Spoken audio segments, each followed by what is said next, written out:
I tell them, I go, no, that's not why they do it. If you want to avoid the taxes, don't sell the property. People do a 1031 exchange to get something that's better for them in their lives right then and there. Whether it's better cash flow, whether it's leaving where they're at, whether it's a different property type, whether it's a dream home or a vacation home, all the reasons are so different. And sometimes it's just because they hate owning with their siblings or their other partners and they just can't handle it anymore. There's just so many different things that happen out there. And it's funny when you talk to sellers that maybe three sellers own the same property and they all want to do something different. Yeah, no, it's true. One of the things that we love about single family is, let's say you had a $2 million house and we go out. Right now we're buying between 220 and 275, right? So those numbers are insane to California because you can't even buy a lot. Might be able to buy a lot.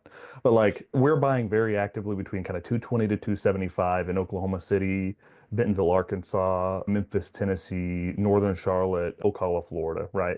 So we're buying in five, six markets. We were buying in Orlando, but everything priced out. The GRM stopped working.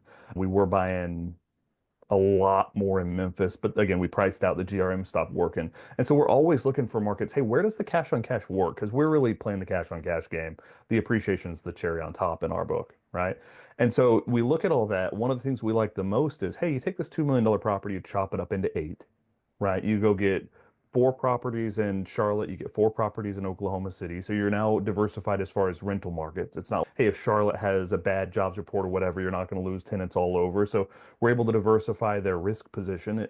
Beyond that, if as they move forward, if their plan was ever, hey, I want to liquidate these as I move into assisted living, I want to liquidate some of this asset, it's hey, you don't have to just keep going and borrowing against it. You can sell one of those eight homes, right? And you can break your taxable events up into different years instead of having it all in one big year. You can break your taxable and up. If your number one goal was, hey, I don't want to get windfall tax for $1.9 million. If you break it up into multiple pieces, you can break up your tax situation a little bit and manage that during your life. Because a lot of these people, they don't really have enough money for long-term and chronic care when it comes to that, right? They're going to have to tap this asset at some point. And for most of those people, it's through debt. Right. And so by breaking it up into actual different assets, it can go to different heirs. You can put a different, hey, you're on these Oklahoma properties, you're on these Indianapolis properties. We've really found that like single family residential is a bit flexible in those regards.